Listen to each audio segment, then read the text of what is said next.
We had a couple questions. Well, I have a bunch of questions, but I only ask a couple. I'm really wondering how, in most of this discussion, and this is partially as a historian and a labor historian, why we aren't talking about like the structural changes that have happened, particularly since 1965 in our economy that have particularly disadvantaged black men. I mean, why there are twice as many black women graduating from college. There are a lot of economic and structural changes that have particularly happened, and that, you know, I think that for my mother's generation, if a black woman who graduated from college married a postman, that postman or that Pullman car porter or that union worker, actually, they may be of different classes, supposedly, but the man actually made as much as the woman. So, you know, some of the analogies about working class and non-working class don't always work as well with black people, but the real marriage gap, as I'm sure you know, happens after 1965. So I think it's hard to talk about that without talking about structural adjustment, all the things that have happened in the U.S. for that.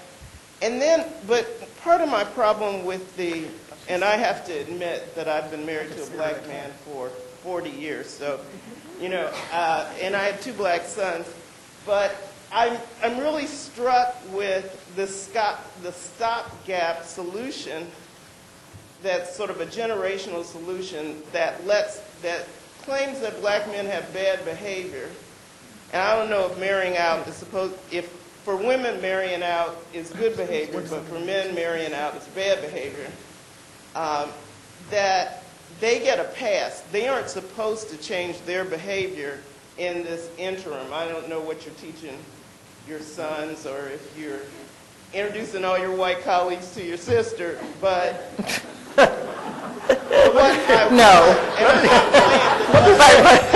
don't want to do that to her. So I mean, like as a reality, if we are saying there's a problem that's predicated on men's behavior, but the solution to change men's behavior is for women to do something different, you know, like, we just giving up? We're giving up a generation of men. We're saying that it's okay for them not to be married. You know, I mean, part of the reason I'm asking this, if you do the health thing, men do worse when they're not married in terms of health and in terms of long-range health. Women actually do better. Right. So let me just say we have like 5 people that want to ask questions. So he's allowed. I'll be very quick. He's allowed 20 seconds. Yeah. So very quick. So on the structural issue that Melissa's raised, you know, it's a key issue. Obviously, subject to the next book. You know, we're not in an either-or world. So it's not that, you know, black women should open themselves to men of other races and we don't solve the structural problems. Of course, we solve the structural problems, but in the meantime is the next 20 years, right? And you can think of that as, if I have a daughter who's 20 years old or 15 years old, what do I tell her? Do I tell her that, you know, we're going to solve this problem eventually and then everything will be okay, right? So on the structural issues, I have a whole chapter devoted exactly to that issue, and you're exactly right?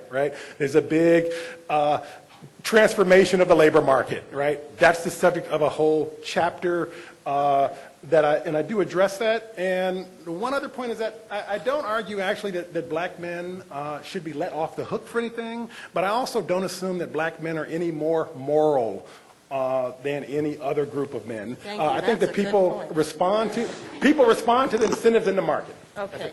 Yes, sir.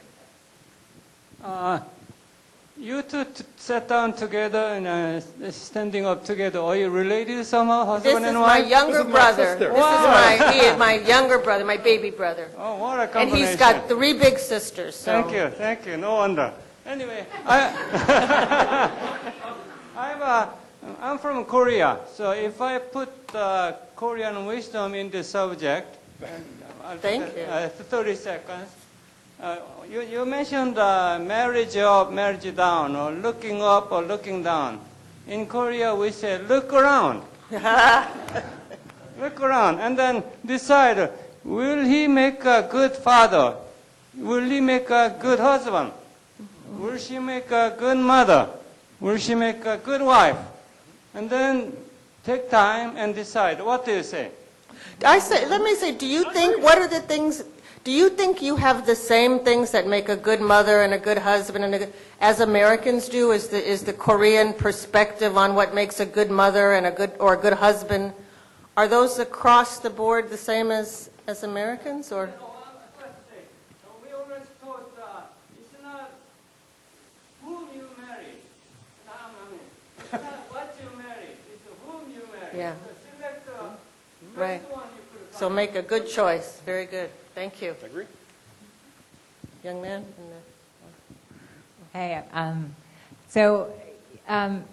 you, I think Francile ended with a question of, what, or maybe Rick, you ended with what you would tell your daughter, your 15-year-old daughter. But since you do have 3 sons, I do wonder what you tell your sons. And so on that one, I want to pick up on Francile's question, not on the structural, but on the piece of it that isn't really addressed in the book much, about the upper middle class, the professional black men, your cohort, who are smaller in number than the professional black women, but who exist and marry out in higher numbers than the women.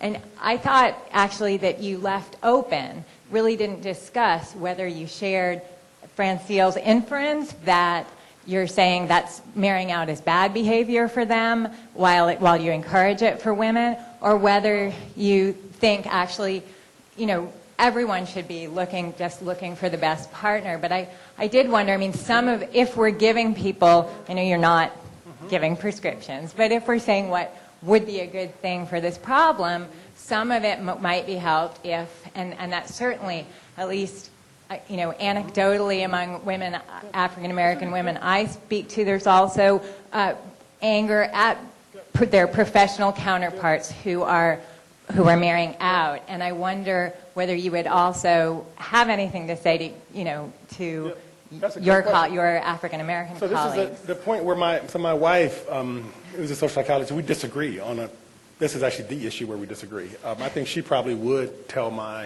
our children to some variation of bring home a black girl. And I would not. I would tell them bring home someone, and it doesn't have to be a girl, right? You bring home someone who you work with, you can get along with, you have a good relationship with, and that is difficult enough to do that I would not impose a racial or a gender restriction on that.